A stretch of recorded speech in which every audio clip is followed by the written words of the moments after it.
In the old days, when the forests were thicker, and the spirits walked closer to men, there was a kingdom called Aman, a land blessed with yam harvests, palm wine, and peace. But every blessing has a price. In that land, there ruled a king. They called him Herod, the king of darkness. No one knew where he came from, no one knew his age, but the elders would whisper, "This king is not a man." There was an abomination dressed like tradition. Before any maiden could be married, she must spend one night in the king's palace. They called it the king's blessing, but the people knew the truth. It was not a blessing, it was a sacrifice. Some girls returned, but they returned empty, their eyes dull, their voices gone, and some, they vanished like smoke. Yet the people said nothing, because fear is stronger than truth. One season, there was a girl named Adaeze, daughter of a respected elder. She was to be married in 7 days, but on the 6th night, the royal guards came. "The king calls for her,"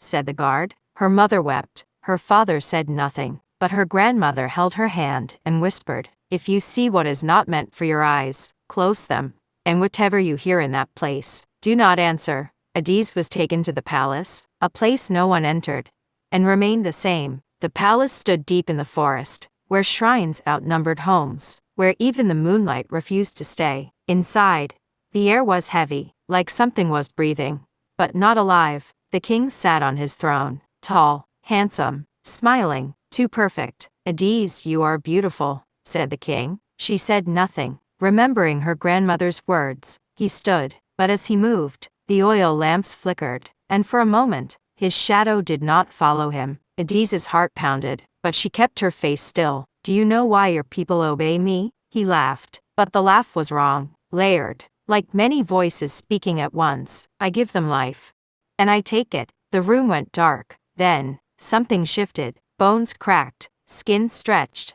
a smell filled the air, rot and earth. When the light returned, the king was gone. In his place was something else, a creature, tall, twisted, eyes like burning coal, mouth too wide, filled with teeth that did not belong to this world. Creature, whispering everywhere at once. Adaeze almost screamed, but she held it in. Then she noticed something. Big mirror in the room. She looked at it, and froze. In the mirror, the creature looked different. Worse, not just a monster, but a spirit. Something that fed on life, on fear, on sight. It moved toward her. Fast. Silence. Adaeze shut her eyes. Tight. The creature screamed. A terrible sound. Like iron tearing, like souls crying. "Creature, look at me." But she didn't. Blind. Shaking. She walked. Slowly. Step by step. She found the door. The moment she opened it, everything stopped. Morning came. The guards entered the chamber. There was no king. No body. No throne. Only broken mirrors, and claw marks on the walls. Adaeze returned home, alive, but she never spoke again, never married, never looked at her reflection. The elders gathered, and declared,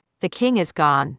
But the oldest woman in the village shook her head, and the old woman, "A spirit does not truly die, it waits." And even today, in some quiet villages, if you stare too long into a mirror at night, you may notice something behind you, smiling,